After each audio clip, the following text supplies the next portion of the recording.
کاتێک مەسەلەکە دێتە سەر شێوازی مامەڵەکردنی لەگەڵ زیادبوونی کۆچبەران لە سنووری وڵات لەگەڵ مەکسیک، سەرۆک جۆ بایدن نمرەیەکی کەم بەدەستێنێت. لە سەدا 57 ئەوانەی لە کەناڵی هەواڵی ABC ڕاپرسیان بەم دوایەنە لەگەڵدا کراوە دەڵێن ئەوان لە شێوازی سەرۆک بایدن لە سەر و سەوداکردنی لەگەڵ ڕەوشەکە رازی نین. هەرچەندە جۆ بایدن هانی کۆچبەرانی داوە لە وڵاتانی خۆیاندا بمێننەوە، بەڵام ڕخنەگران دەڵێن گۆڕانکاری لە سیاسەتەکاندا بۆ تەمایی ئەوەی با هەزاران کەس هەوڵی ئەنجامدانی ئەو گەشتە مەترسیدارە بەرەو باکوور بدەن. سەرۆک بایدن بنیادنانی دیوارێکی بربەستی سنووری ڕاگرت، ئەوەی سەرۆکی پێشوو دۆناڵد ترامپ داکۆچی لێکرد و پەیڕەوی کرد، ئەوەی ترامپ گوتی سیاسەتی زیاتر مرۆڤانەی کۆچکردنە. ئەم لێشاوە گەورەی کۆچبەران مانگی 4 ساڵی ڕابردوو دەستی پێکرد کاتێک ترامپ سەرۆک بوو، بەڵام ژمارەکە لە سایی سەرۆکایەتی بایدندا زیادی کردووە. ژمارەیەک لە سەنەتۆرانی ئەمریکایی گەشتیان بۆ سەر سنوورەکە کردووە بۆ ئەوەی خۆیان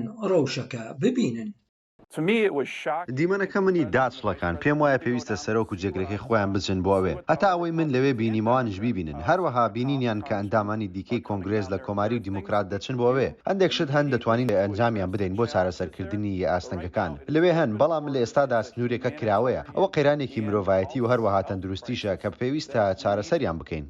بەڕێوەبرایەتی بایدن دەڵێت سنوورەکە کراوە نییە، ئەو کەسان و خێزانانەش کە دێن دەگەڕێندرێنەوە. ئەوان دەڵێن زیادبوونی کۆچبەرانی ناوەناوە پێویستی بە ڕێبازێکی فرالایەنی هەیە.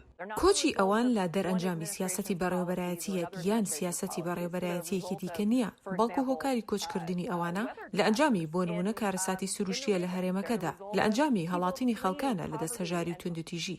سەرۆک بایدن جێگرەکەی کاملا هێرسی هەڵبژاردووە سەرپەرشتی وەڵامدانەوەی بەڕێوەبەرایەتەکەی بکات پەیوەست بە هاتنی بە لێشاوی کۆچبەرانی گەنج ئەوانەی کەسیان لەگەڵدا نییە. ئەمەش تەنها ئەو جۆرە کەسانن کە داواکاری مافی پەنابەری لە ئێستادا ڕێگەیان پێدەدات مامەڵەی داواکاری پەنابەری لە ئەمریکا پێشکەش بکەن. بەڕێوەبەرایەتی بایدن نۆ پەناگەی تەنگە تاوی دامەزراندووە بۆ داڵدەدانی منداڵان، بەر لەوەی منداڵەکان ڕەوانەی نیشتینگەی زیاتر هەمیشەیی بکرێن.